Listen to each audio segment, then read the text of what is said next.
Habla, por lo menos hasta el versículo 17, habla acerca de la vid y de los pámpanos. La vid es el árbol que produce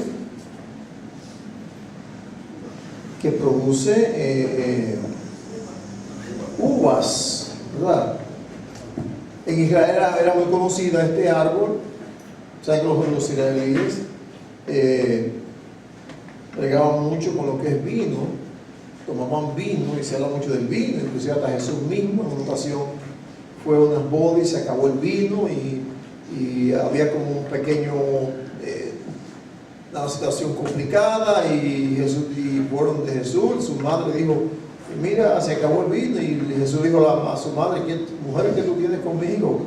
O sea, ¿por qué tú vienes a hablarme acerca de esto? Y Jesús dijo: llenen ahí esas tinajas de agua, y convirtió esas tinajas de agua, el agua la convirtió en vino. Pero lo grande del caso no es simplemente que Jesús convirtió el agua en vino, sino en el mejor vino. Porque una de las particularidades que tiene Jesús es que hace las cosas bien, Pero yo digo que el Señor, cuando hace un milagro, lo hace. Que oraron por mí, yo estoy mejor. No, el Señor sana. Lógicamente, la sanidad es progresiva. O sea, tú tienes un problema, una enfermedad, será por ti, tú comienzas la mejoría, pero en un proceso de días ya estás sano, aleluya, totalmente sano. Pero Jesús aquí habla de la vid verdadera. O sea, yo soy la vid verdadera. O sea, yo no soy la mata de uva simplemente que está allá en el campo, porque esa mata de uva produce uvas. De las uvas se hace vino, se come, se hace esto, aquello. Pero él dice: yo soy la vid verdadera, mi padre es el labrador. Y aquí habla de los pámpanos, o sea, de los retoños de donde salen las uvas. O sea, es como las ramilletas donde salen las uvas. Y él dice: todo pámpano que en mí no lleva fruto será cortado y echado al fuego. Y una cosa explícita que el Señor habla aquí, y es que dice: separado de mí nada podrán hacer. O sea, si ustedes quieren llevar fruto, tienen que estar unidos a mí, porque yo soy la vid verdadera. O sea, nadie puede llevar fruto fuera de la vid verdadera. Nadie puede producir fruto fuera del Señor. Nadie apartado por sí mismo va a hacer nada, aleluya. Pero donde yo quiero llegar en esta mañana es el versículo 7, donde Jesús le dice a sus discípulos: si permanecéis en mí. O sea, si ustedes permanecen en mí, primero, porque yo soy la vid verdadera. Lo segundo, si ustedes permanecen en mi palabra, dos cosas, hay que permanecer en Él y en su palabra. Anoche citábamos, ¿verdad?, la historia de un pastor que hizo cosas grandes en Estados Unidos. Tenía un programa muy famoso, colectaba mucho dinero, y ese pastor comenzó a usar los fondos del programa para comprarse un parque más o menos semejante al de Disney, más o menos. Y este pastor, después de muchas situaciones, cayó preso, estuvo preso, y otro pastor lo fue a visitar, y cuando el pastor le pregunta a fulano: ¿qué te pasó? ¿Por qué llegaste a esto? ¿Por qué dejaste de amar a Dios? Y él le dijo: no, yo no dejé de amarlo, yo dejé de temerle. Le pedí el temor. Hacía las cosas sin temor. O sea, hay momentos cuando uno pierde el temor y ya para uno nada es nada. Entonces Jesús dice aquí: si ustedes permanecen en mí, porque separados de mí nada podrán hacer. Separados del Señor no podemos llevar fruto. Separados del Señor seremos como un metal que resuena y un címbalo que retiñe. Pero si ustedes permanecen en mí y mi palabra permanece en vosotros, Pidan todo lo que querráis y os será hecho. Ahora, ¿por qué muchas de nuestras peticiones, o por qué hay personas más bien que sus peticiones nunca son contestadas? No porque no oran, porque yo conozco gente que oran como locos. Oran, oran y oran y oran. Hay gente que le puede mostrar a usted sus rodillas y están negras de tanto orar. Pero aquí nos explica el mecanismo para que nuestras oraciones tengan efectividad. Y son dos cosas: permaneciendo en el Señor y en su palabra. O sea, ¿cuánta gente tiene la palabra en la mano pero no la obedece?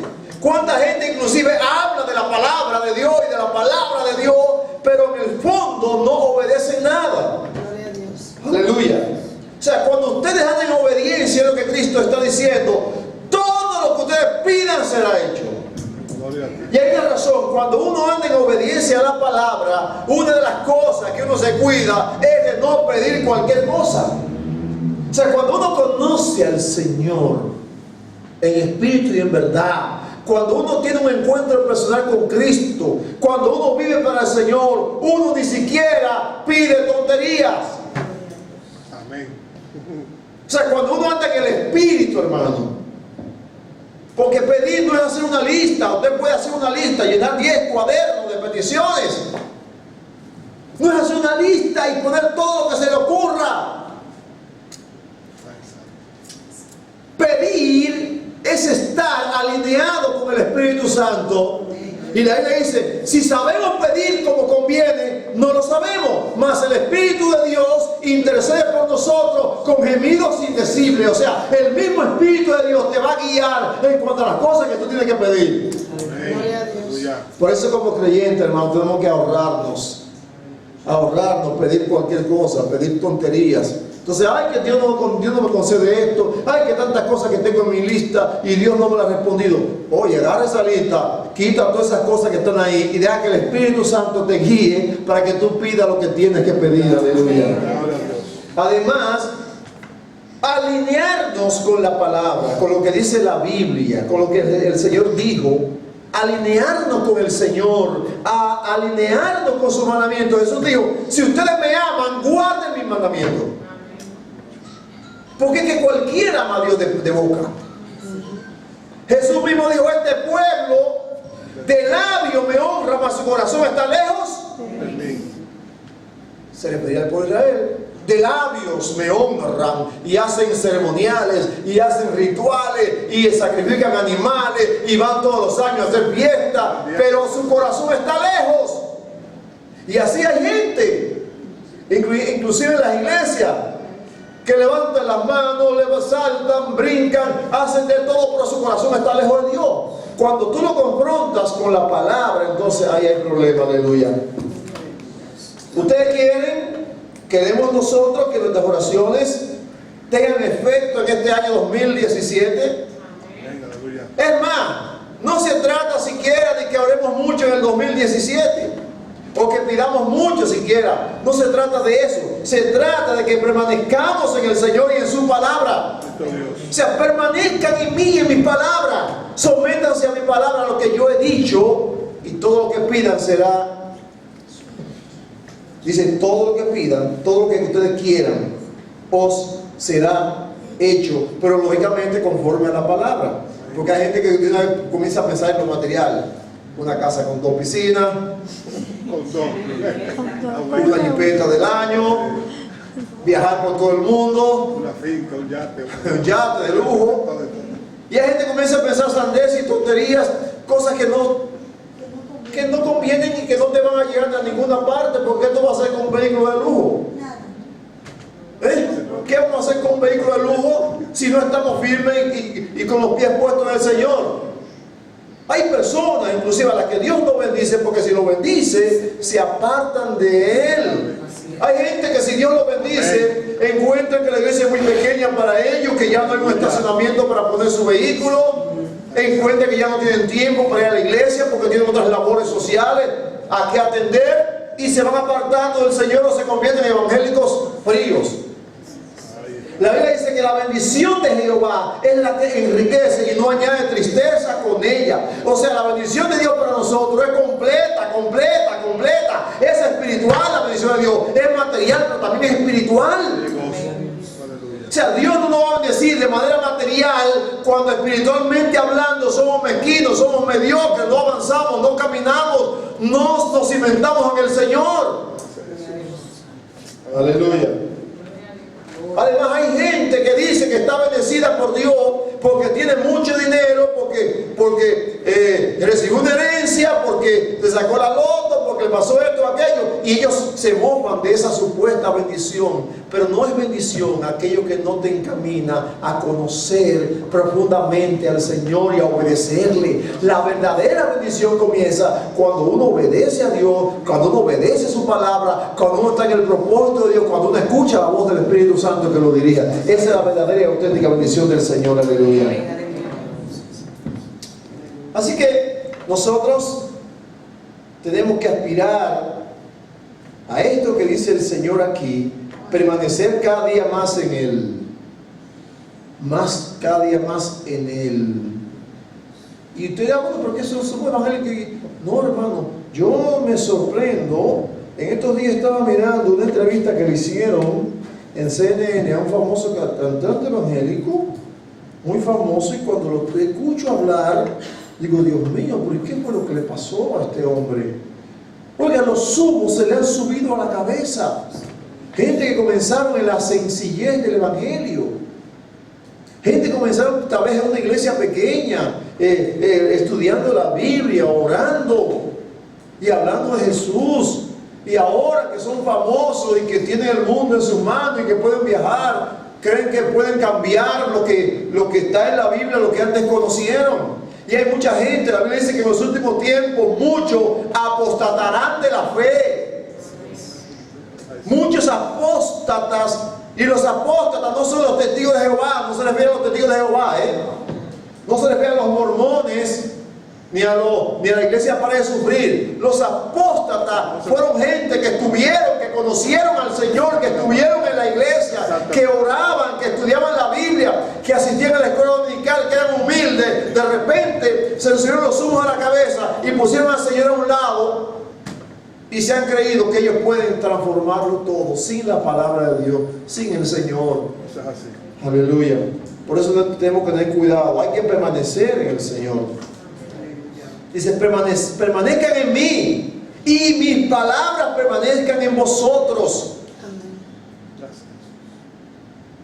Cuando nosotros nos cimentamos en el Señor y en su palabra y nos mantenemos ahí, nada nos puede mover. Aleluya. Nada, ninguna corriente, ninguna circunstancia, ningún ministerio de estos megaministerios que andan apareciendo hoy en día tratando de lavar el cerebro de las personas con un mensaje suave, un mensaje liviano, un mensaje que no edifica, que no llena, pero sí que emociona. Aleluya, que emociona.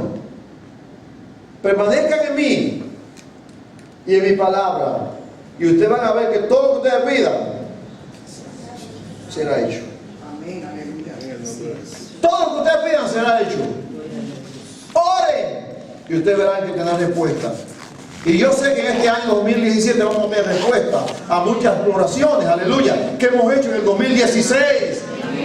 En el tiempo, hermano, del sacrificio, en el tiempo de la humillación, en el tiempo del proceso, en el tiempo de la prueba, se hacen oraciones y a uno se le olvida. Es tanto el proceso, es tanto la prueba, es tanto el sacrificio que uno ora y a uno se le olvida lo que uno oró. Y uno se viene recordando cuando viene la respuesta a la oración. Aleluya. Todo lo que usted pidió está en la agenda de Dios. En el libro de Apocalipsis se nos habla de un humo que salía en el altar, allá en la presencia de Dios. Y ese humo, dice la Biblia, que son las oraciones de ¿quién? ¿De quiénes? De los santos. O sea, las oraciones nuestras estarán vigentes. Inclusive, yo decía una vez que Hay oraciones hechas por personas que hoy están con el Señor, que partieron con el Señor, y todavía esas oraciones están vigentes. Porque las oraciones que se hacen conforme al propósito de Dios siempre están vigentes, aunque la persona haya partido con Dios. O sea, supongamos que alguien que ya esté con el Señor estuvo orando por su familia, murió, pero esas oraciones no caducan, están ahí, y en un momento determinado esas oraciones van a tener respuesta. Por eso hay que orar, orar, orar, orar y orar. Orar, hermano, es como cuando usted en una época de bonanza comienza a ahorrar dinero. Usted comienza a ahorrar, a ahorrar, a ahorrar, a ahorrar, a ahorrar, y usted hace un gran capital ahorrando. Luego usted puede descansar tranquilo. Eso es como las personas, por ejemplo, que pasan todos sus años trabajando para en una época determinada, cuando ya no pueden trabajar, vivir de lo que han ahorrado. Pues bueno, uno ora, ora, ora y ora, porque hay momentos cuando uno no puede orar. Jesús oraba para no orar. Jesús pasaba las noches enteras orando, para cuando se encontraba con un paralítico, nada más le decía, levántate y anda.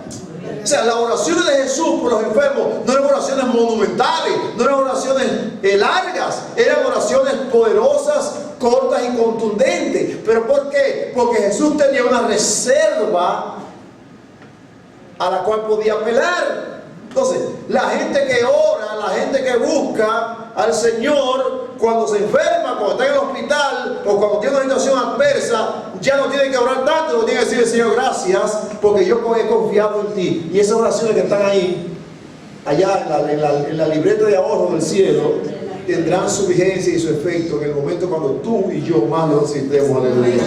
Gracias, Jesús. Aleluya. Por eso es que tenemos que orar y pedir en el propósito de Dios y confiar.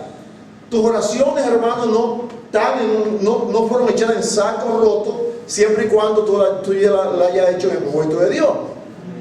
Nuestras oraciones no están tiradas al zafacón, no están tiradas al olvido, no están en el basurero de Duquesa. Nuestras oraciones están vigentes ahí en el altar, ahí, como fuego. Y un día dice, pero mira, déjame comentarle esta, déjame comentarle aquella. Pero mira, este muchacho realmente ha confiado en mí, se ha dedicado a mí. Así que todo lo que pidamos al Padre, siempre y cuando permanezcamos en Cristo y la palabra del Señor permanezca en nosotros, dice el Señor aquí, todo será hecho, todo será hecho, todo será hecho. Así que confiemos en el Señor cada día más. Póngase.